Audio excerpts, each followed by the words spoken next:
What is going on, guys? Thank you so much for joining me right here on Outside the Brand. This is your AEW Dynamite post show for February 1st, 2022. I'm your host, Phil, and of course, this is Outside the Brand. Thank you so much for joining me right here on your Wednesday nights, wherever you may be.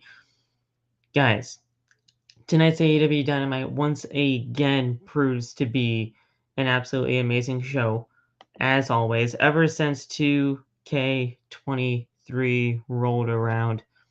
AEW Dynamite has just been absolutely killing it with their programming from top to bottom. Everything about it, the matches, the booking, everything about it has been great. But tonight, not only did we have an amazing TNT Championship no holds barred match, we have a new TNT champion in Samoa Joe. Now, am I a fan of this move? Yes and no. I like that we're revisiting Samoa Joe and Wardlow, who returned tonight, but man, do I have some issues with the booking of the TNT Championship, man, and I will be talking about it here on OTB tonight. I'll be talking about all things that happened tonight on AEW Dynamite for the show. Uh, and yeah, we're going to be talking about a lot of things. Plus, I do have some news on AEW Dynamite and just AEW as a company. Finally, after 4 years of being a company, we're getting house shows. We are finally getting house shows for AEW. And this is going to be an absolutely amazing thing that AEW is going to be launching over the next couple of months, it seems like, or at least from what we get from the report. AEW Dynamite finally getting house shows to the areas around, and man, it's going to be in select areas first, but obviously, finally getting house shows for AEW is going to be something that AEW, it's the next step. It is legitimately the next step in their evolution, in their journey as a pro wrestling company. And I got the whole press release from the AEW Instagram, their Twitter, Tony Khan, what he said, everything. I got it all right here for you guys on OTB. So before we get into any of that, I want you guys to hit that subscribe button, turn on the bell for all notifications, hit that like button as well. If you are excited for AEW Dynamite or AEW house shows, hit the like button. Let's see if we can get this to 20 likes minimum on tonight's podcast, guys. We will be talking about the AEW Dynamite house shows. I keep calling them AEW Dynamite house shows. The AEW house shows, as well as the AEW Dynamite reviews. So, guys, stay tuned for all of that. Follow the merchandise. Go get the merchandise today. Bonfire. God dang it. I did it again. Teespring is the official home of OTB and its merchandise. Go get your OTB merch today at teespring.com. Also, go follow us all on our social media pages. You guys can follow me at PhillyMatt_ on TikTok, Twitter, and Instagram. You guys have been absolutely killing it as of late when it comes to the Twitter side of things. So continue to support. Hit the follow button over there on Twitter, Instagram, and TikTok. All the links are down in the description below, as well as many other people that are associated with this podcast. So go check it out all down below in the link that is in the description. All right, guys. Let's not waste any more time. It's been an hour since AEW Dynamite was off the air, so we are definitely not going to waste any more time. We're going to get right into the house show news, and then we'll just get right through Dynamite tonight. Not going to waste any more time. Go get the merch, hit the like, hit subscribe, do all the things that YouTube wants you to do so that we can continue to grow here on YouTube as we reach 1,000 subscribers, hopefully before Mania, but that'll be in due time. Guys, this is big. This is big that AEW is finally getting house shows within the few years that AEW has been in existence. It's a long time coming, but finally AEW announces launch of a live event series called AEW House Rules.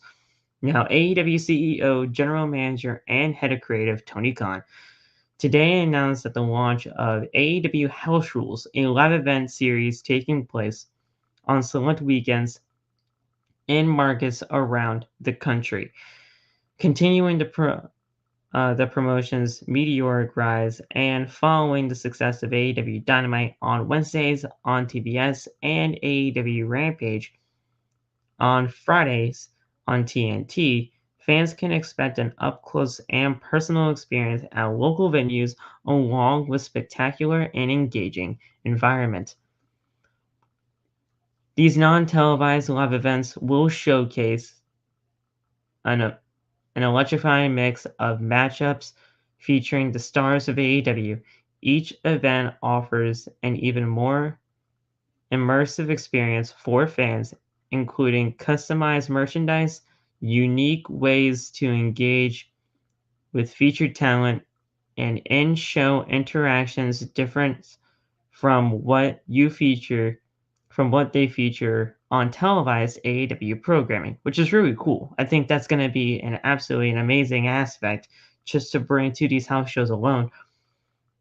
The first AEW House Show Rules show will take place on Saturday, March 18th in Troy, Ohio. So March 18th, that is about a month and a half from now. So that's pretty cool. At the Hubbard Arena, and will feature Ohio's own John Moxley, Claudio Castagnoli, Dr. Britt Baker, DMD, Darby Allin, Orange Cassidy, and many others. Tickets for the AEW House Rules show start at $20 plus fees and can be purchased at AEWTix.com starting Friday, February 3rd at 10 a.m. Eastern Standard Time. Following show dates will be announced, or further shows will be announced in the coming week. So you can actually get your ticket for this house show in Troy, Ohio that is happening on March 18th in 2 days. On February 3rd, you guys can go get your tickets on AEWTix.com or basically any other ticketing websites that could possibly be holding these tickets for the house show that is happening in Troy, Ohio. This is big. This is absolutely big. I really do think this is going to be the real next big step in the evolution of AEW. AEW really does TV right when you're there live. It's an amazing atmosphere in its own right. You have an amazing time. I've been to multiple AEW Dynamites on television, and it's just an amazing experience overall and an amazing atmosphere with an amazing crowd. So the fact that we're finally bringing live events to the table for AEW, that's just going to be incredible. Like, I really do think it's going to be an absolute amazing. It's going to be an amazing experience. I can't wait to actually see where they go because it's in Troy, Ohio, the first one on March 18th.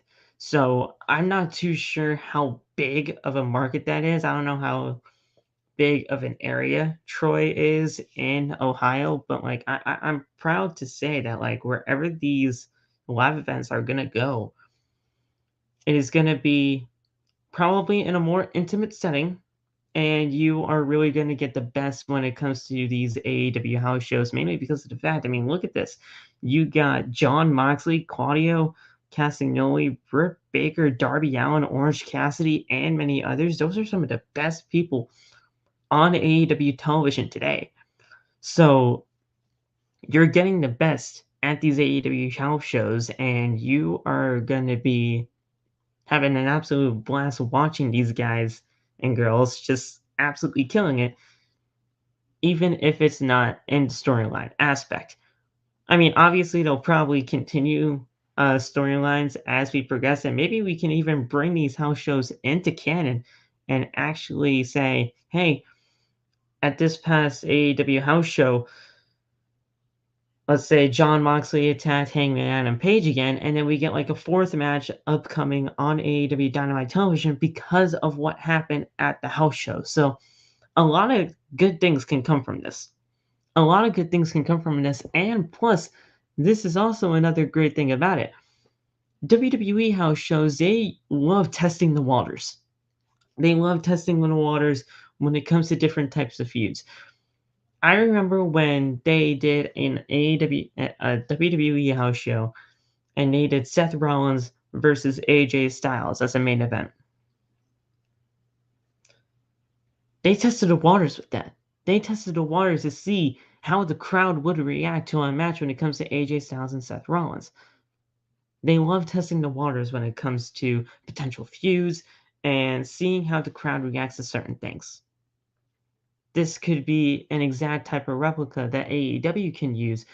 AEW can put two people together, or put a tag team together, or put whatever you want to do together, and you can just test the waters and see how the fans react. See how the fans really do feel when it comes to these two people going at it. When it comes to this tag team going and mixing it up with this tag team.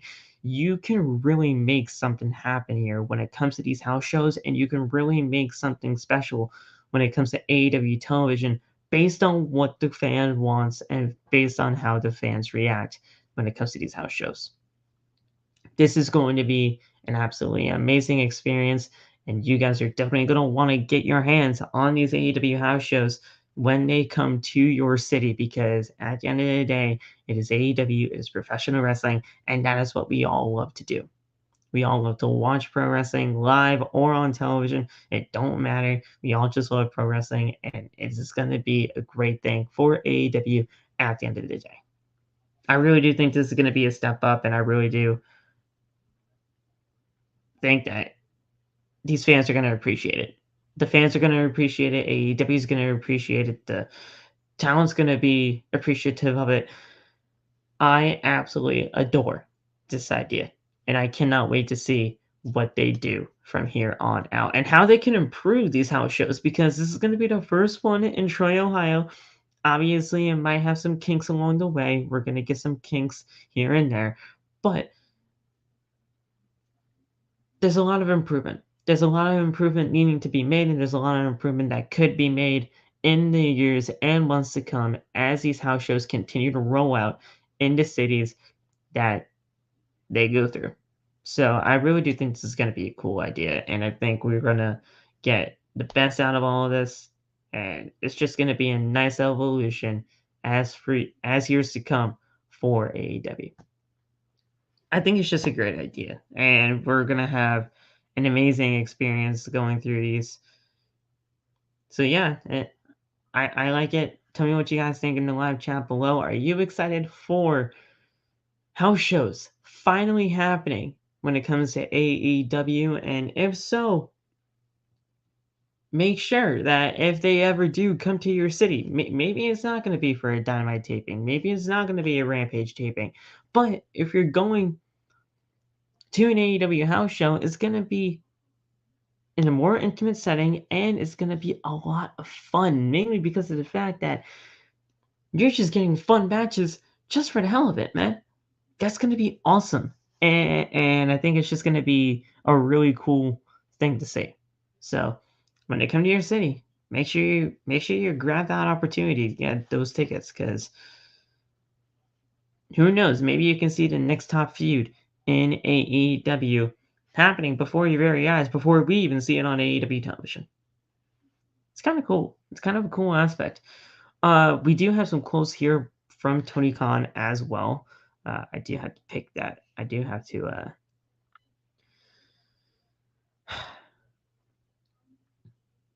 Okay, so I have it all right here.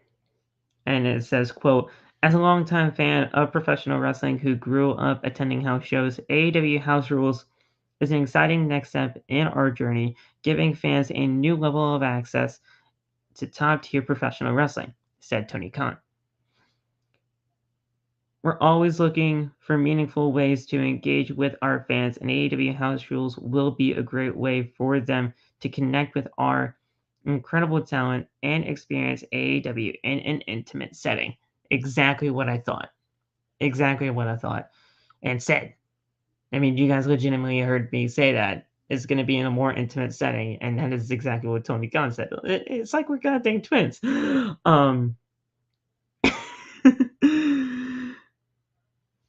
So, an extraordinary success, the extraordinary success of AEW changed the landscape of professional wrestling as a whole, not only for providing a fresh new product, but also the raising of the bar and manner and many deemed impossible a few years ago, said Jeff Jarrett, AEW's Director of Business Development.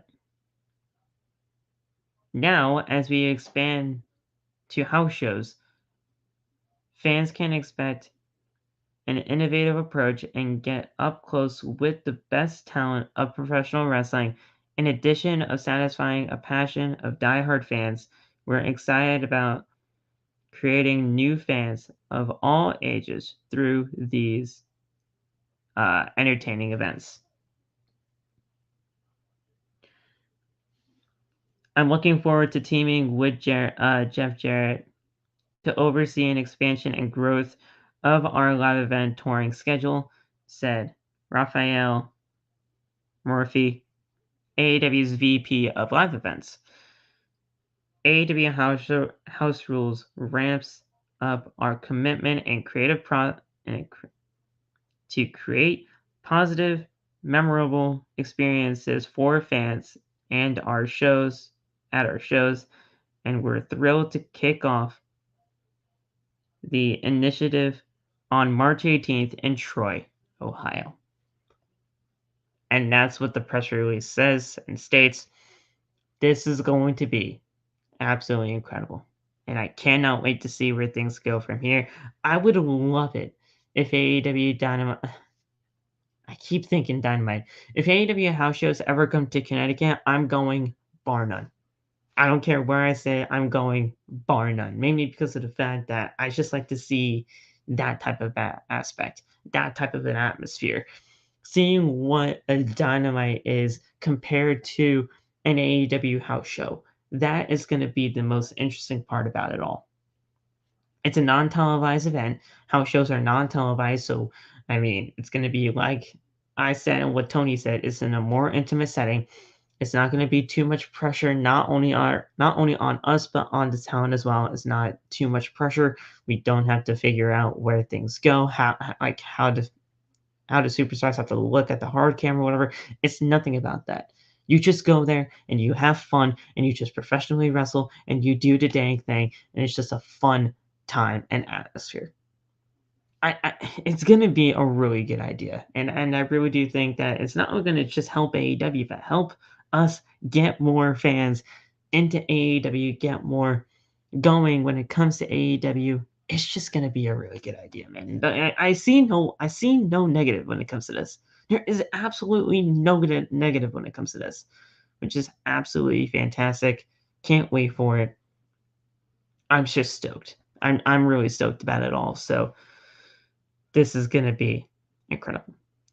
Like I said, guys, let me know what you think about house shows for AEW in the live chat or in the comments when the video is fully published. All right, guys, let's get into AEW Dynamite from tonight. Absolutely loved the show tonight from top to bottom. I think the matches were really, really good tonight. I loved Hangman and Moxley kicking off the show. Konosuke Takeshita is just absolutely incredible. Bryan Danielson killed it tonight with Timothy Thatcher. Thatcher, even though in the loss on his AEW Dynamite debut, this man killed it. And I don't know if Tony Khan is actually going to sign Timothy Thatcher, but if he did, first of all, I wouldn't be surprised because Thatcher actually killed it tonight. But if he did, that's just going to add another great talent to the roster. Just I don't know. I don't know if he's gonna sign Timothy Thatcher, but it it would be very cool to see, mainly because I mean, hey, it's Timothy Thatcher, and he's a great talent. So I don't know. I don't know what's gonna happen here when it comes to Timothy Thatcher. Maybe it's a one-off. Maybe it's not a one-off. We'll see as time progresses. But great job tonight in your AEW Dynamite debut, Timothy Thatcher. You did fantastic with Bryan Danielson. And then obviously the TNT Championship No Holds Barred match. That has nothing to be said, mainly because of the fact that it was just that damn good. It was that damn good. It was absolutely brutal. Everything about the match was top notch. I just have a little bit of a criticism, but we'll get to that when we get to that. Okay, so let's get right into the show, guys. So we started off with Hangman Adam Page and John Moxley. These guys are just fighting, you know, uh, in the crowd. Basically, as soon as we get to AEW tonight, as soon as we get into the arena, they're already mixing it up. Before the bell even started, they're mixing it up. They're fighting in the crowd. They're doing all the thing, and it's just they're just fighting. They're just fighting, and this has legitimately gotten to a point where they're like, it's screw it. We don't even give a shit about the bell. We're just gonna fight. We're just gonna fight, and that's exactly what they did. Moxley was sent over the top rope. Page climbs to the top rope and goes for a moonsault to the outside, but Moxley gets out of the way and hits a clothesline. Moxley goes for the powerbomb, but Page blocks and he hits a pop-up powerbomb onto John Moxley. Page gets back into the ring. The referee is counting to 10, but Moxley gets back in time, and Page hits a clothesline and a Deadeye cover for a very, very close 2 count. Page goes for a kick, but Moxley evades and hits the King Kong lariat onto Hangman Adam Page. Both men exchange strikes once again. Page with a thrust kick. He hits a small package driver. I love God's Last Gift.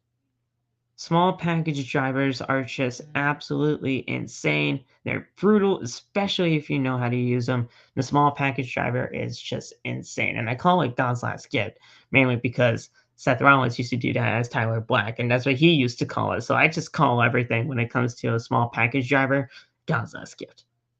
It's just great. So the small package driver got him for a count of 2. He hits a tombstone pile driver on Moxley. Page hits a buckshot lariat for a 2 count. Page transitions into the bulldog choke, and Moxley rolls him over and traps his leg to pick up the victory. 1, 2, 3, and the match is over.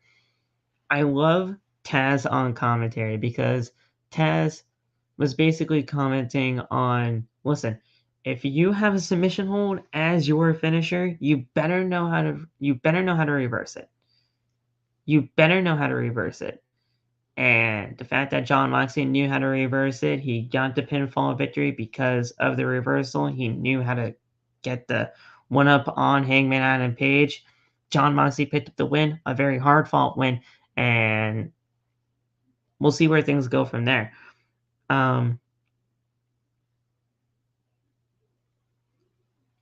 We'll see where Hangman goes from here. John Moxley picks up the win, and it's a really good, this feud has been absolutely perfect from top to bottom. Of course, it was an unfortunate circumstance when it came to the concussion, right? It came to the concussion when it comes to Hangman Adam Page, but they worked that into a goddamn story, and it worked so well because at the end of the day, Hangman wanted revenge on John Moxley. John Moxley honestly didn't give a shit because he's John Moxley, and they just fight just to fight. I loved it. I absolutely loved everything about these matches that these guys have had, and it's gonna work for years to come. John Moxley and Hangman Adam Page. This is gonna be a rivalry for AEW for years to come, and I'm fine with it. I'm down for it because these two are great, and we're gonna get the best out of them every single time when they get inside the ring. So Moxley and Page are arguing after the match, but Claudio and Wheeler separate them as we head to commercial break, and a lot more other people than just Claudio and Wheeler Yuta.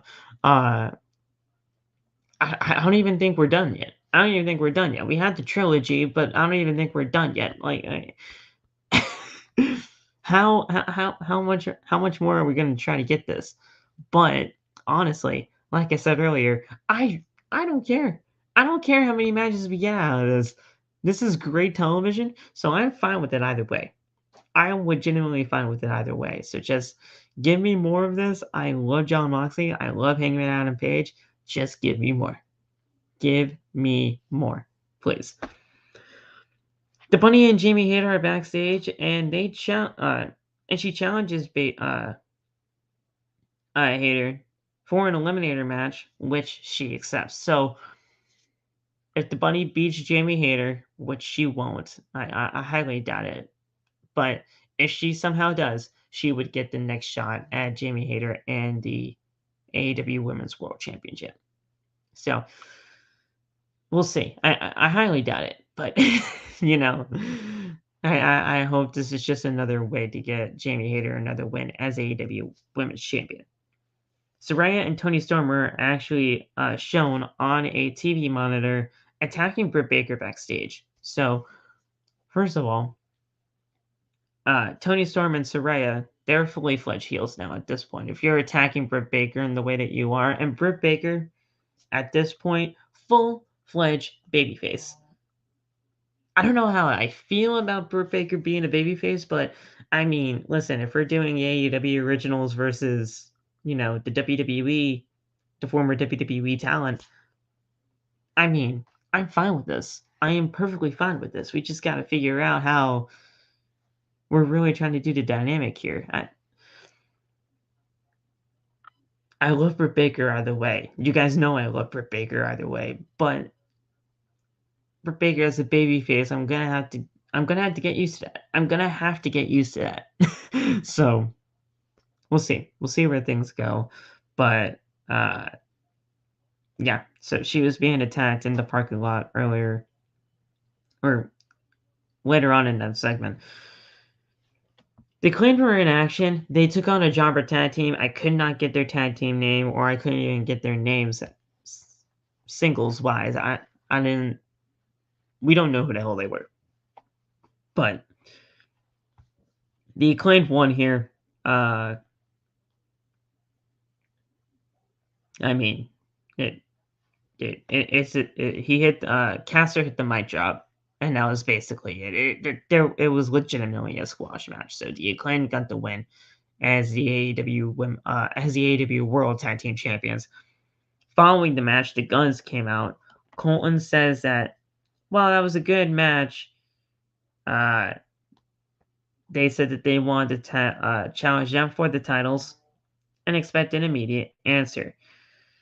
Bowen says that they are interrupting the most popular tag team in professional wrestling. He asks the crowd if the Guns deserve a tag team title opportunity. The crowd obviously booed in dismay and said no. Bowen said, well, because the fans say no, we say no. They argue again, and Billy Gunn just breaks them up and says that he is sick of all of this, and he is done with all of them. Austin asks him to turn his back on them again. He asks him to go drown his sorrows in a bottle of pills. Now we're getting personal. And especially with your own father, that is pretty bold. So Billy comes back into the ring and gets in Austin's face. He says, you made the biggest mistake. And he accept on the behalf of the Acclaimed that they will be getting an AEW World Tag Team Championship opportunity next week on AEW Dynamite. And the Acclaimed were not happy about this. They were very shocked. They had shocked faces. They had shocked looks on their faces. The Guns were very happy about it all, but at the end of the day, Billy Gunn did this just to, get to his sons because they got into his head. The sons of Billy Gunn got into Billy's head, and they got the benefits of it. They got the benefits as they will get a tag team title match next week. And honestly, I do predict that we will be getting tag team champions next week. I do predict that we will be getting new tag team champions because I think Billy Gunn's going to turn on the Acclaimed, and the Guns will reap the benefits once again and become the new AEW Tag Team Champions. Now, I'm not too sure if I like that or not, mainly because of the fact I don't know.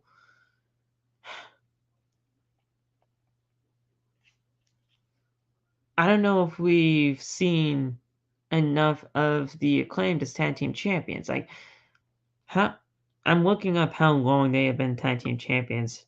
They've been champions for 132 days. Okay. Honestly, like they are okay. They're the fourth longest reigning tag team champions in the title's history, only to the Jurassic Express, Kenny and Hangman, and the Bucks with their 2 title reigns. Okay, I'm not mad at it. I'm not mad at this championship reign. Okay, okay. I'm not mad at it. I'm not mad at it. If they wanna take the titles off the Acclaimed, I think it could work. I really do. I think getting the Guns some tag team championships around their waist would be a good idea for them, especially if they get their father back, like, in tow with them. We'll see. We'll see. I do predict that we do get the Guns as tag team champions next week, but if the Acclaimed were to retain, obviously I would not mind. So, yeah. Let me know, guys. Let me know what you guys think. Do you guys think we'll get new tag team champions, or will they stay on the Acclaimed? So Jungle Boy is interviewed backstage. He says that he had an amazing time teaming with Hook, but he has done the tag team thing before. He says that this year he will be champion again, but by himself. So we'll see. I like Jungle Boy. I really do. I think obviously you can't start him in the AEW Tag Team Champion in the AEW World Championship picture just yet. I highly doubt we're just gonna bring him into the AEW World Championship picture just yet. Should we get him there? Yes, we should, but in due time and when he is ready to do so. But if we get him going into like the TNT Championship picture, I would have liked to see him against Darby, but now it's Samoa Joe because he won the title tonight. But TNT title possibly we can do. We could possibly do the All Atlantic Championship. I wouldn't mind seeing Jungle Boy versus Pac. Did I say Pac? Pac's not the champion anymore. See, this is what happens when you have the All Atlantic Championship. You don't.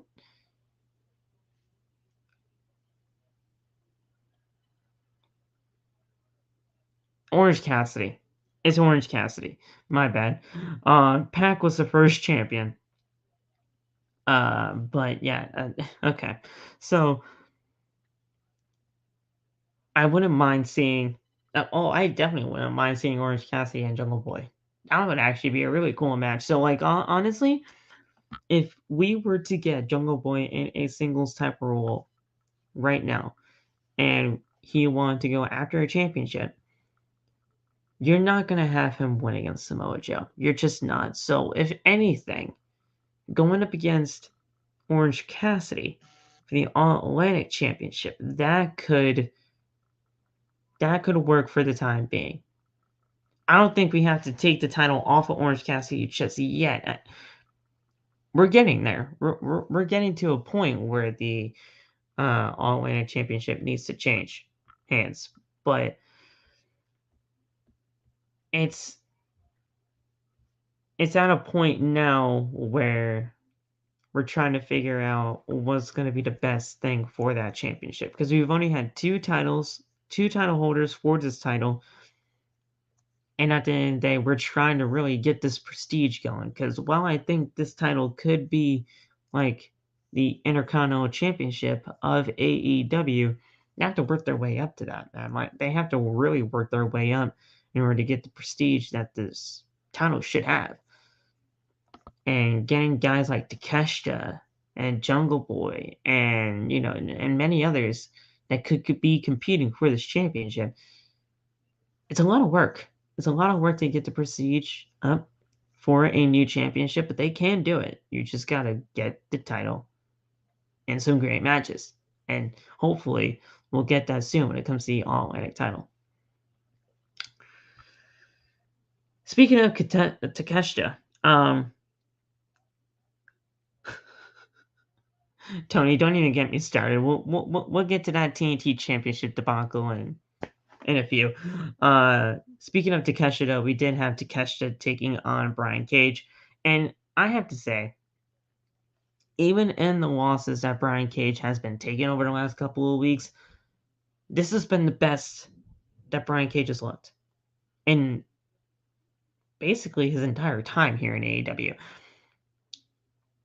Brian Cage is super underutilized to the 1000th degree. I would say he's definitely underrated. The guy is, in my mind, completely underrated. The guy can legitimately go with anybody. He has all the power. He has all the tools that you can use to get somebody like a. He has all the tools to get over with the crowd, right? The athleticism, the power that he possesses, the innate ability to just be able to go out there and just kill it with absolutely anybody on that roster. Brian Cage is absolutely a beast. And if you present him in that way, he can really get over with the crowd, babyface, heel, what have you. He's great at what he does. But you gotta position him in that way, right? But like I said, even in these losses,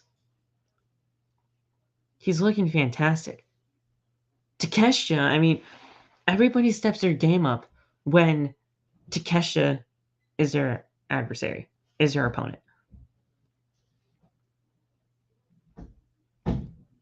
I love it. I absolutely love it. And the match here, incredible. Absolutely incredible. And I cannot wait to see what Brian Cage does for the future. And Takeshita. Because like I said, Takeshita should easily be going after that All-Atlantic title. Imagine Takeshita defending the All-Atlantic Championship around the world in AEW especially. That's the type of guy I want to see as All-Atlantic Champion. That is the type of guy that I want to see as All-Atlantic Champion, mainly because of the fact that he can bring that championship to the prestige. Honestly, he could be the Gunther for this championship. And I know you guys are probably asking, Phil, what the fuck are you talking about? Gunther brought that Intercontinental Championship back to its prestige in this championship reign that he's holding with that title right now. Imagine Takeshita doing the same thing, but with the All-Atlantic Championship.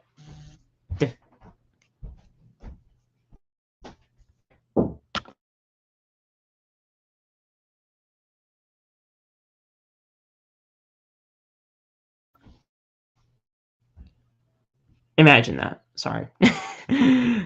Somebody knocked on my door. But yeah, just imagine Imagine Takeshita doing that for the All Atlantic Championship. It would be absolutely an incredible sight to see, and I can't wait to see what the All Atlantic Championship can become. We just got to get it to that point, right? So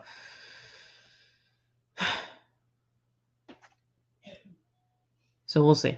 We'll see. And yes, Tony, I do know that reportedly Brian Cage's contract is coming up soon.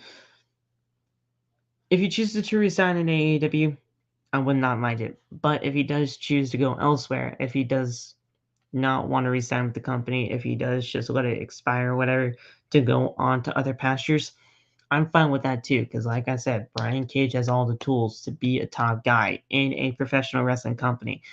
He just has to find the right fit. Whether it has Impact, whether it has WWE, whether it has staying in AEW, or whether it has anywhere else in the world, Brian Cage has all the tools in order to get it done. I absolutely love Brian Cage. I think he is an incredible talent. He just has to find the right place for him. The guy has all the tools to succeed in this business. And he has succeeded. I don't even want you guys to misconstrue my words. This guy has succeeded in the world of pro wrestling. He has. It may not seem like it because he's either A, not been utilized on AEW television, or just been in losing efforts.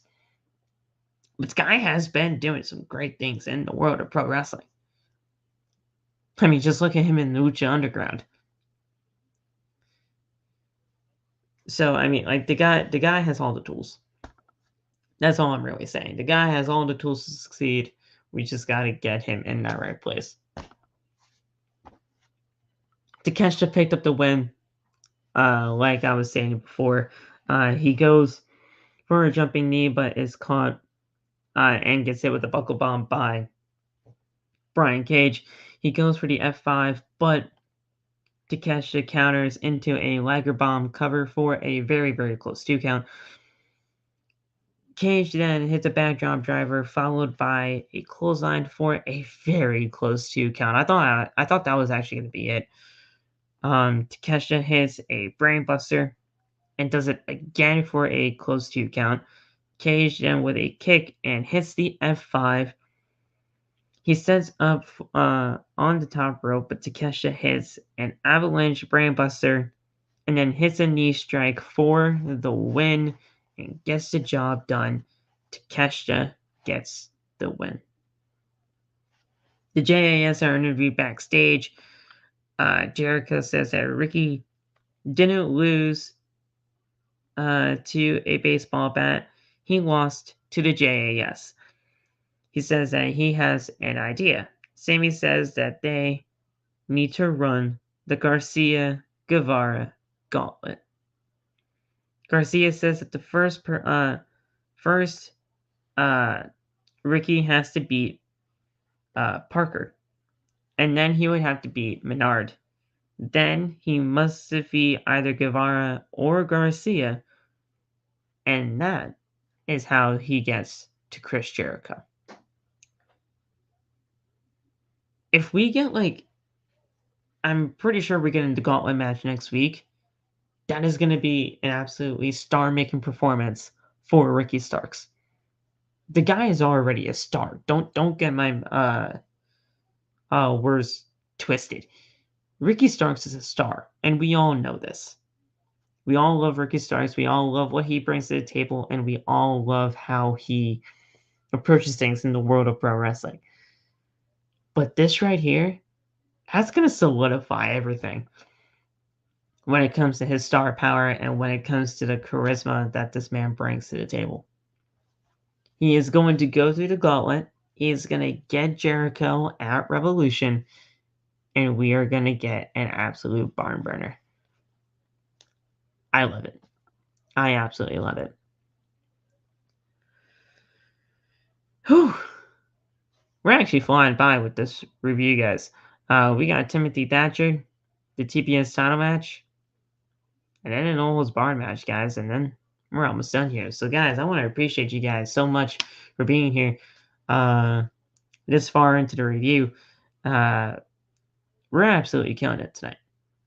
We're killing it tonight. I love you guys. Thank you so much for all the support and all the love that you guys get here on the channel. And yeah, we love you guys. We appreciate you. Hit the like button. Subscribe to the channel if you haven't already. Hit the like. Let's get it going, guys. We love you. Let's go. So, the Elite are at a basketball court, and they challenge Top Flight and AR Fox to face them next week. Ethan Page shows up and says that they have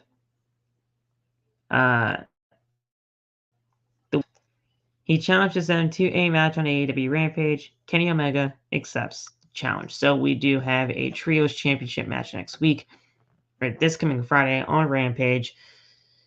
Matt Hardy, Isaiah Cassidy, and Ethan Page take on the team of the Elite and the Young Bucks and Kenny Omega. Should be pretty good. I mean, obviously, the Bucks and Kenny are going to retain the titles, but should be a good trios match on Rampage. Yeah, they're going to retain, so it's not like it's really going to be anything too special. We then had the match between Bryan Danielson and Timothy Thatcher. As we all know, Bryan Danielson is still continuing his quest to become the new #1 contender for MJF's AEW World Championship. He's got to continue winning his matches up until February 8th, and if he does, he can continue his onslaught of becoming the #1 contender. And we will be getting that. He will be facing MJF at AEW Revolution in that 16-minute Ironman match. Going to be absolutely insane. We all know what the story is. It's going to be incredible. Like I said, even in the loss, Timothy Thatcher did fantastic tonight. And like I said, I don't know if this is going to be just a one-time thing for Timothy Thatcher, but if he does actually sign with AEW, I'm not going to be mad at it. Does he fit really much with the AEW roster as of right now? No. I don't think so, but another former WWE talent coming over here to do the dang thing with Bryan Danielson, I'm not mad at this. I'm really not mad at it. Like, I know people are, just ragging on the situation when it comes, oh yeah, here comes all these WWE guys to AEW. Listen, guys, we're getting good professional wrestling at the end of the day. Isn't that all that matters? Isn't that all that matters? Especially when it's just one-offs like this. I highly doubt that Timothy Thatcher got signed to AEW, but if he did, what is the problem? People need to work. People need to work. Plain and simple. Plain and simple. I don't see a problem with it. I really don't see the problem with it. I understand if some people do, but I don't. And Tony, I actually do kind of agree with this. Once AEW Revolution comes around, Ricky Starks does have to get away from the JAS. He does. He needs to get away from the JAS. He'll go away, not go away completely from AEW television. That is not what you need to do. He'll get away from the JAS and will really focus in on whatever he wants to do next. Possibly a TNT title match. Possibly, do we do the world title again? I don't know what we do with him after JAS, but I do know, and I do agree that he does need to get away from the JAS feud. We'll see. We'll see where he goes. Oh, he's signed to Pro Wrestling Noah. Oh, okay. Okay, well, see, it's a one-time thing, guys, then. I see so many people on social media saying that this match was absolutely pointless. First of all, it was a fantastic match. So I don't understand what your problem is. Second off, he's already signed somewhere else to Pro Wrestling Noah. So, excuse me. Jesus. He's already signed. to another company. So it's a one-time deal. It's a one-time deal, and maybe this was just like a trial run, if anything. If this was a trial run, what is the problem? I don't see the problem, and I don't understand why people get like this on social media. Social media is a god dang. It's such a curse, man. Like, I don't understand the hate. I just really don't understand the hate when it comes to these things. What is wrong with getting good professional wrestling on a Wednesday night? Even if it's a one-time thing, you're gonna get good wrestling. So what is the problem? That's just me. Like, does anybody else have a goddamn issue when it comes to this? Really? I don't think it's a big deal. I really don't think it's a big enough deal to get that upset about it on Twitter.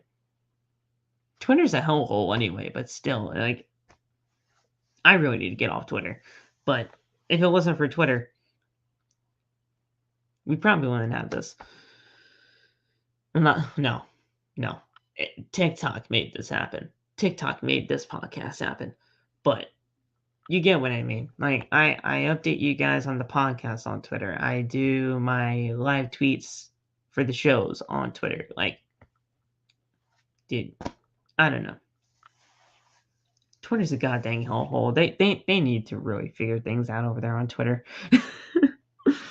But Brian and Thatcher killed it tonight. Brian with a kick to the head, cover for a very close 2 count. He hit an elbow and locks the rear naked choke on Thatcher. He backs Brian into the corner, knocking down the referee. MJF comes out with his Dynamite Diamond ring, looking to hit Brian. Takeshita jumps him and attacks him. In ring, Thatcher with a Fujiwara armbar, and Danielson gets to the ropes. Thatcher with some vicious strikes to the midsection. He hits a belly-to-belly suplex, goes for it again, the belly-to-belly, I should say. And Brian escapes and hits a German suplex. Brian then hits a Busaiku knee for the win, and Brian gets the win. Going on into the next week, and the final week, which is actually going to be against Roosh. And if he wins that, he will officially be number 1 contender. MJF and Takeshita are actually brawling backstage at this point. We follow them backstage, and MJF throws a steel chair at Takeshita. The officials come out and separate them. Renee Paquette shows up in the middle of all of this and announces that Takeshita will face MJF in an eliminator match. So, MJF versus Konosuke Takeshita next week, and if Takeshita wins, he gets an AEW World Championship opportunity. Now, this is huge. I highly doubt MJF loses, right? I highly doubt you're pinning your AEW World Champion this soon. But let's say if he does.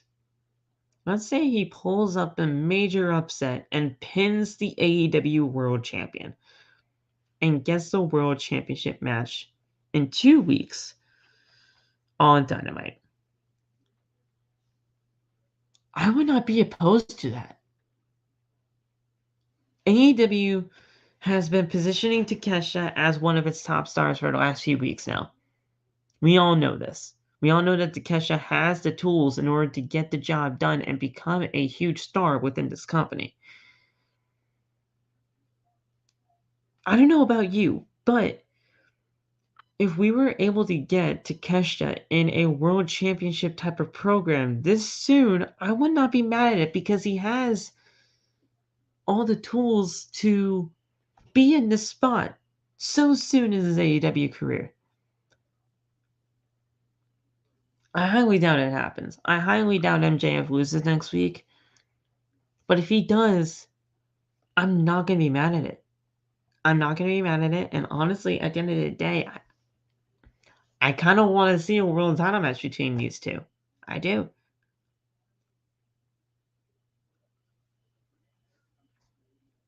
But We'll see. We'll see. And I'm really looking forward to that match next week. It's going to be absolutely huge, not only just for Takeshita, but for MJF as well.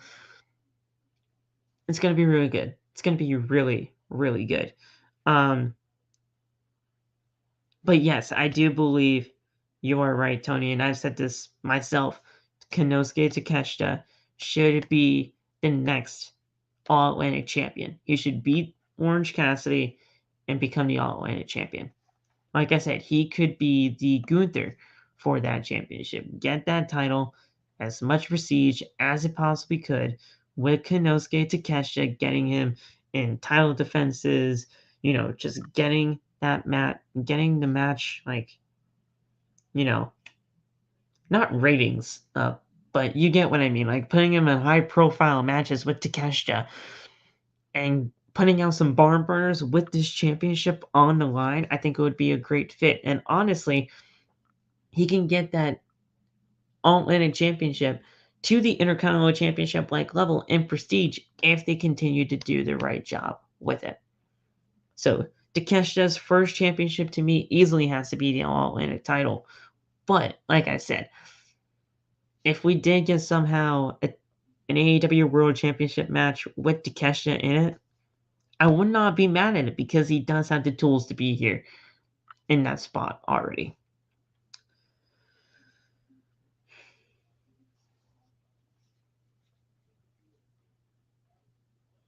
And no, they're never gonna get over the whole AEW superstars or they're never gonna get over the whole WWE superstars and AEW. They're never gonna get over that.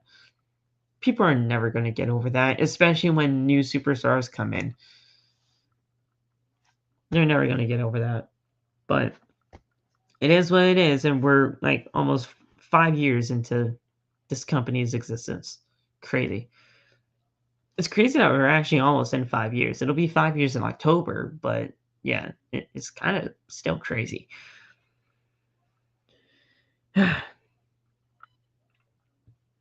So Rich is interviewed, and MJF shows up.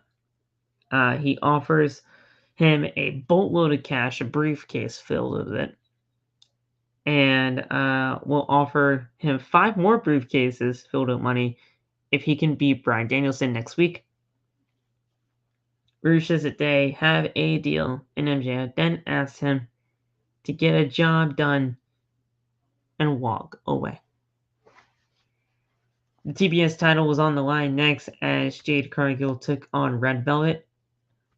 Honestly, a lot better than I thought it was going to be. A lot better, and that's not a knock on Jade Cargill or Red Velvet in its own right. I just didn't think it was going to last as long as it did, honestly. Jade Cargill won. She retained the title. She is now 50-0. I knew we were going to get to 50. That was just easy to predict. She retained the title here against Velvet. I really don't know what the fuck we're supposed to do now with Jade. I really don't. I'm done with it. I'm done with Jade Cargill and the TBS title. I am. She is way above the TBS championship. And we all know this. We all know she is way above the TBS title. But at the end of the day, she's just going to be stuck there because she has legitimately defeated every single person on the AEW roster, and there's nobody else. There is legitimately nobody else. And that is a huge issue. A huge issue, because what else are you supposed to do? What are you supposed to do? Who are you going to face? Chris Statlander is legitimately the only person, and she was supposed to defeat Jade months ago. Or at least be in a match with Jade. I don't think she was supposed to beat her, but she was supposed to be in a match months ago until she got injured. Chris Statlander has to be the one to beat Jade, right?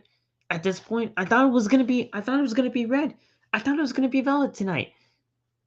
No, I didn't think it was gonna be tonight. I didn't think it was actually gonna be tonight, but like I thought it was gonna be Red Velvet to be the one to beat her. I thought it was. I thought it was going to be Velvet to be the one to beat her. But that obviously is not happening now. She just lost to Jade. Chris Statlander has to be the one. And I've been pushing for Chris Statlander to be the one for months. But then she got injured, and I felt bad, and then I kind of felt sad afterwards because I love Chris. But you guys get what I mean. Chris Statlander has to be the one. There is no other way to go about it. There's no other person to do it. You gotta wait for Chris Statlander. And hopefully she's back soon. Because Chris Statlander is actually sorely missed on this women's division. She really is. Chris Statlander is a huge piece of this division. She's absolutely incredible, and she fits this company like a goddamn mold. So, please, Chris, come back. Come back.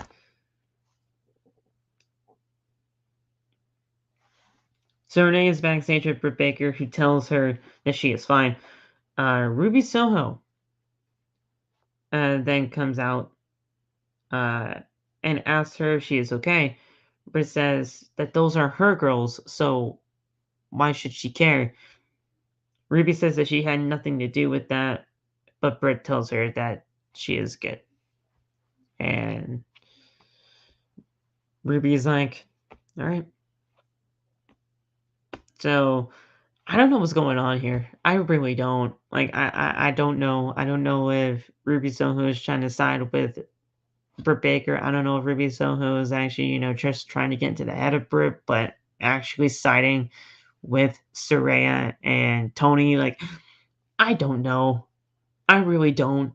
Like, those are her girls. Those are Ruby's girls. Obviously, they came together from WWE, so I don't know what is really going on.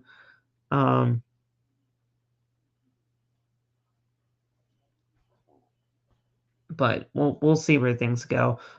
Sheeta wouldn't be a bad idea. Serena Deeb definitely wouldn't be a bad idea. But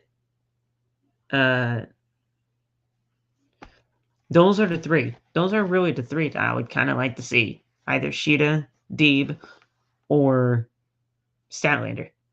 Those are the three that I would like to see. But I don't know. I really don't know what we're going to be doing here with the TBS title. So, we'll see. I don't know. I really don't know. But we then had the no holds barred match for the TNT Championship. This was a fantastic, brutal, everything that you wanted to know about a no holds barred match and more. You got it here. Darby Allin is fantastic, whether you like him or not. Samoa Joe, he is just an absolute fucking killer. The guy's just an absolute beast. And we have a new TNT champion. I'm not mad at it, but I am kind of mad at it, if that makes sense. I did not expect to be at all tonight. I really didn't. But we got a new champion. And I have to ask you guys this. 2 questions. And I want you guys to legitimately answer. And the live chat. And I'll read you. Do you guys care about the TNT Championship?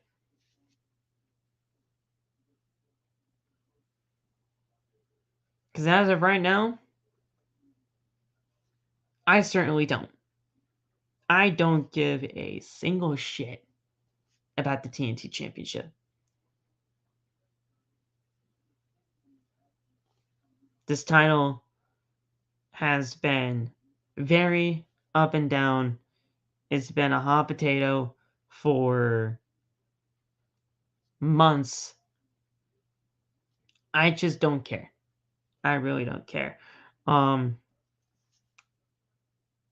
Have you cared about the champion that has held the TNT Championship over the last few reigns? Because again, I will say that I have not. cared about the current champions that have held this championship over the last couple of months. I haven't. I haven't.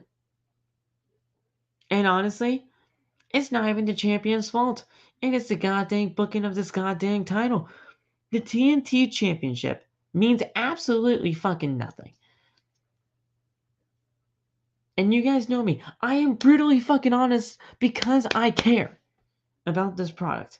I care about this product. I care about the people on it. I care about the goddamn titles that we have on this goddamn program. The TNT titles don't mean shit. How am I supposed to care about the TNT Championship and the person that is holding said championship if they don't have a good reign to go along with it? Can somebody explain to me that? Darby Allin only won the championship for the home crowd pop. That is exactly it. Darby only won it just for the hometown pop. He held the title for, what, 3 weeks? Maybe not even.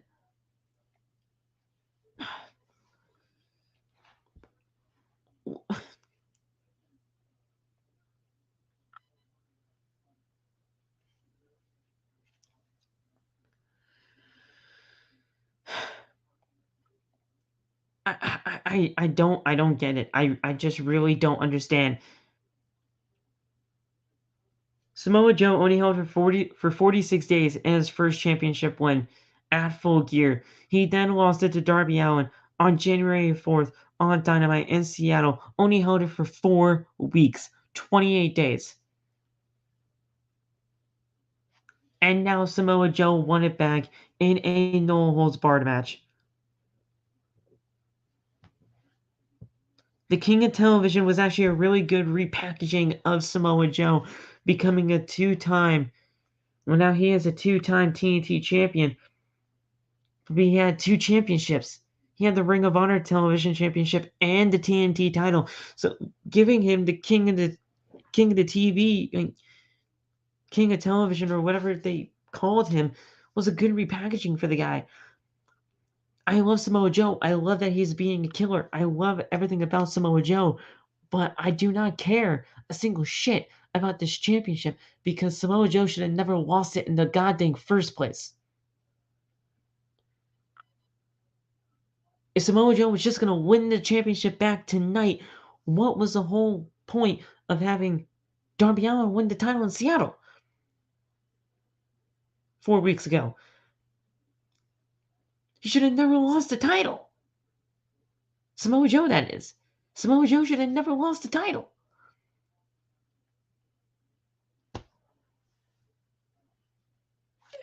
Am I not making any sense?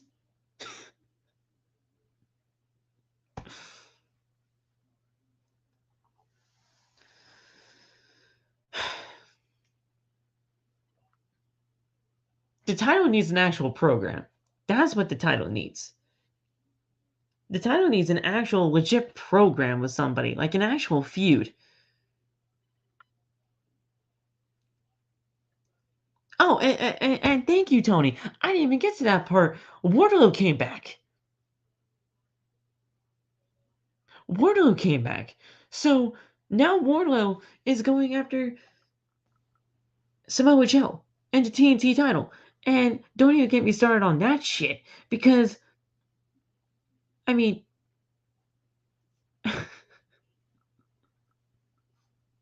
November 19th, 2022.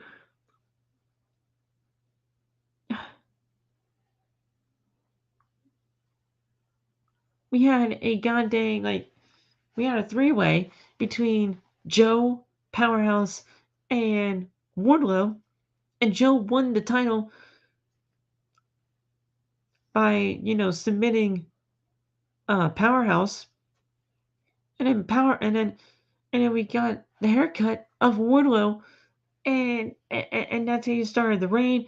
And then Darby Allin won it, and now we're here. So now Wardlow's back, It looks like we're probably going to get another triple threat out of all of this, as Darby Allin is probably going to want to get his championship back, maybe. But I don't. But they said, like, Darby Allin said in the promo tonight that if he wins, Joe doesn't get a shot at it again. But if Joe wins, apparently Darby doesn't get a shot. So maybe Darby doesn't get a championship rematch. So maybe it is just a singles match between Joe and Wardlow. And even that, you're really going to have Wardlow lose his first match back? Even if Samoa Joe if Samoa Joe is Wardlow's first opponent back, I don't know. Like, I really don't. I don't know. And honestly,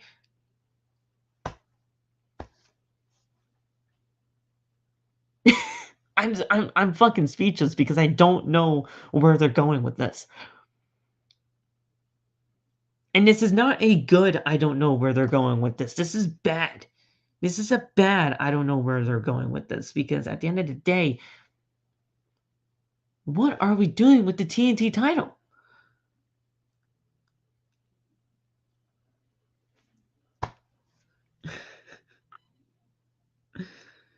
This entire championship situation gives me a headache. It does. It gives me a headache mainly because of the fact I know this championship could be better. I know this championship could be better.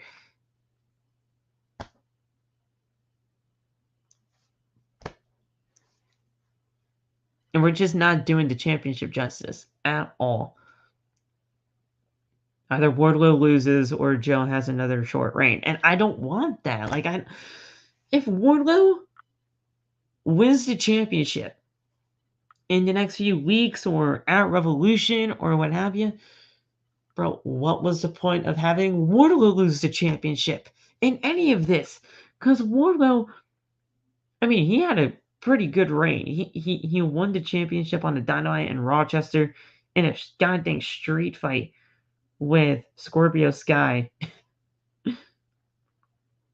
And he held the title for a good 136 days. So he had a pretty lengthy title reign. But like, I don't understand. I just really don't understand what has happened with the TNT Championship since Wardlow. And Wardlow, I'm even sad to say this: Wardlow didn't do much with the title in the 136 days that he had it. The TNT Championship has not felt the same since Miro, and Miro was the sixth champion or the fifth champion in the belt's history. Like, fourth champion technically, because Cody had it twice during the initial reigns of it. But like, the title has not felt the same since Miro held it, and Miro held it for a great amount of time, and he did the TNT title justice. Like, I don't know. I don't know what we're doing here. And that's what I'm saying. Like, he did not do much with the championship, did Wardlow, in the 136 days he had it. He had a good reign with it, but he didn't do much in that reign. The TNT title has not been the same since Miro. And we don't even know where Miro is, because Miro, he's just been missing on television for months. And Miro needs to come back to AEW television because he is sorely missed on this program. So I don't know. I don't know what we're doing here. I really don't. It is a sad state when it comes to the TNT title. But Cody and Brody, yeah. Cody and Brody. That's actually kind of funny, but no, you're right. You're right. I mean, now Darby and Miro was a good feud for it. Darby and Miro was a good feud for it, and then when Miro beat Darby for the title on May 12th, 2021 for Dynamite, like, dude, it was a good title reign. I mean, it was a good feud for it, but like, and yeah, sure, when Sammy won in Rochester at the end of September last year. It was a really good moment for Sammy, but after that, I mean, the title was just in a terrible state for the longest time. So like Miro was the last great TNT champion. But I don't know. This TNT title is so out of limbo right now. We need an actual feud for the title. And even if we get like an actual feud between Wardlow and Samoa Joe, I don't know if I can actually get behind it because it's just going to be either flip flopping of the titles again or it's just not going to be, as much of a good feud as it could have been. So I don't know. I know I'm making sense when it comes to this. I know I am. Like, I'm a fan of this business. I'm a fan of this company. I'm a fan of the people that are involved with this championship and the company as a whole. But I may be a fan, but I at least think I know what I'm talking about when it comes to these championship feuds. And like I said, I don't work within the confines of the company, and maybe I don't know what the hell I'm talking about at the end of the day, but I think I know what the fans want, and what the fans want is just a meaningful title reign when it comes to this title, or at least feud for the championship. The meaningful title reigns will come when it actually gets some feuds behind it.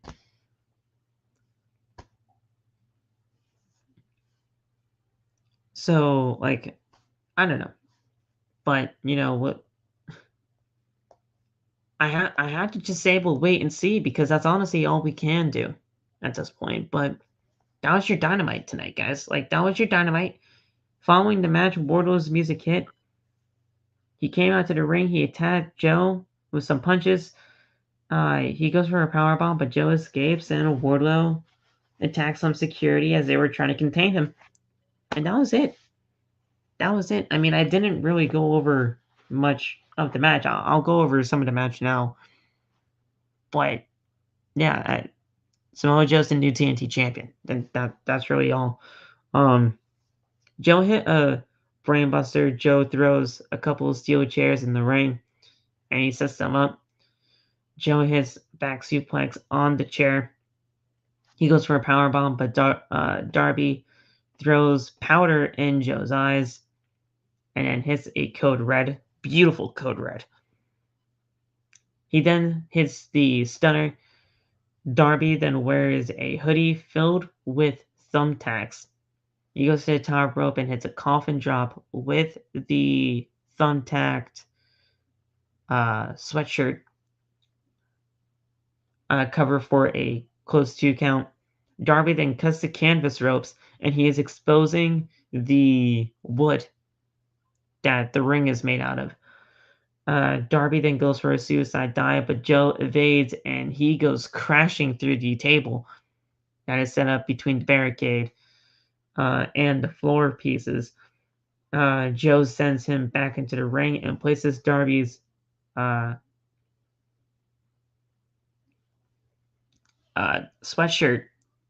with the thumbtacks in the ring and powerbombs Darby on the sweatshirt. He then hits Joe with a steel chair and climbs the ropes for the coffin drop, but Joe uses the referee to trip Darby on the ropes, and then Joe hits a muscle buster off the top rope. Brutal. On the exposed wood too, so that's even better, and got the pinfall victory, and Samoa Joe becomes the new TNT champion. And then Bordeaux came back after the match. So I thought it was a very brutal match. The match was really good. I'm not mad at the match. The match was fantastic. It was brutal. It was everything you wanted to have a no horse barred match be. It's just a new champion aspect. Like I just didn't get it. But the Ring of Honor title don't feel important anymore since Jericho lost it. You're talking about the Ring of Honor World Championship with Claudio. I don't know what I don't know what AEW is doing when it comes to Ring of Honor. To be honest, if I knew, I would tell you guys more about it.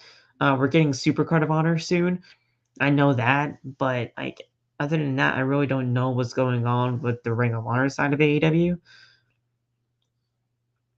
You're right; it hasn't meant much, but I mean, I think after the loss of Jay Briscoe, um, we're trying to figure out what to do with Ring of Honor up until this point. The whole Jay Briscoe thing is still ringing true to everybody in AEW and Ring of Honor alike. So it's going to take a little while in order to get things back up and running when it comes to ROH, if that makes sense. But no, I see where you're coming from with that. I do. But we'll see. What's up, Deontay? You just came back as we were ending this here, bud. But you know, it was a very good Dynamite tonight. I really do think it was. It's just the TNT title situation that kind of brought the show down a little bit. But overall, I thought it was a very good show. Great action throughout. AEW Dynamite has been killing it ever since the whole new era of Dynamite shows up. And the next time you'll be seeing me is on Friday when it comes to the Friday Night SmackDown post show right here on OTB. I want to thank you guys so much for joining me. Hit the like button. Turn on the bell for all notifications. Hit that subscribe button as we are on the road to 1K. Merchandise, Teespring, down in the description below. Follow me on social media, TikTok, Twitter, Instagram, all at @PhillyMatt_. I appreciate you guys. You have no idea how much your support means to not only OTB, but to me as a human being. So thank you. We appreciate you. We love you. Have a good rest of the night. Stay safe. God bless. And peace.